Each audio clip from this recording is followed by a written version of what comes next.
Dan Land Pro here. Welcome to Steppers Express, youtube.com. Make sure you hit that like and that subscribe button. Anyway, we got a new tool for you over in Adobe Illustrator. It's called the Object on the Path tool. They got a couple of new tools, but we're going to focus on the Object on the Path tool. Got some amazing things that we're going to go over them right now in Adobe Illustrator. Okay, so here we are in Adobe Illustrator, and the first thing I'm going to do to show you how this Object on the Path tool works is I'm going to draw me a path with my pencil tool. So let's just draw us a path. I need a little stroke on there, so I'm going to get me some stroke. Make a big stroke. So now you see my object on the path. You see my path. So now what I want to do is I want to select each one of my objects. So let's select our objects, and then we're going to click on our Object on the Path tool, as you see right here, and then we are going to pick our path, and you see all those objects attached to that particular path. Now, it's some parameters in here that we can move around to make sure that our objects rotate accordingly.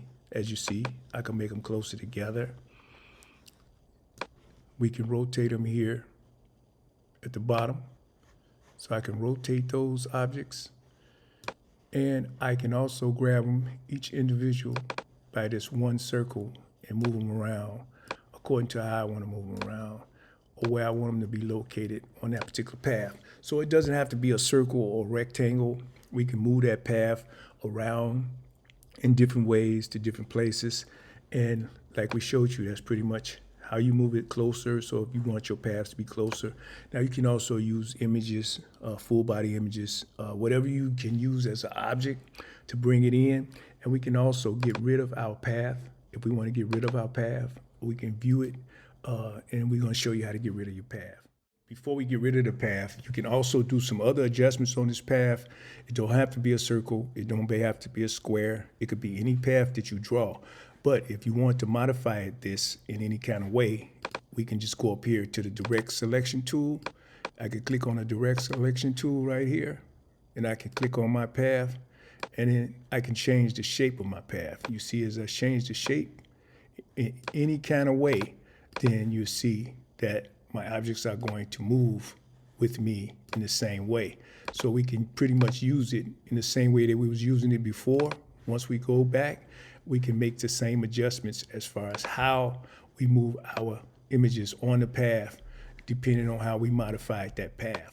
If you want to get rid of the path, because you wouldn't want this big green path in the middle of wherever you want to locate your objects.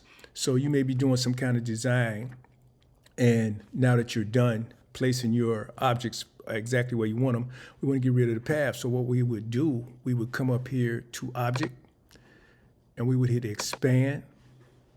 I'm gonna hit I just need my stroke anyway, so I'm gonna hit OK.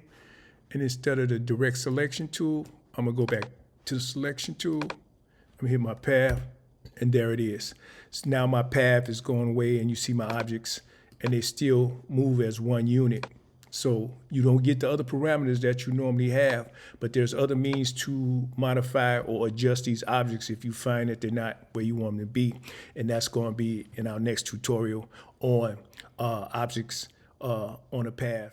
Okay, so that's pretty much it. As you see, you can do a lot of different things. Let your imagination run wild with this Object on the Path tool. You can draw your own path. You can lay them out. You can do them however you want. And you just play around with the parameters in this new tool. And you see that it just opened up a floodgate of possibilities. Hey, again, my name is Dan Land Pro. YouTube.com, Steppers Express. Make sure you hit that subscribe and the like button. Till next time on our tutorials. Peace.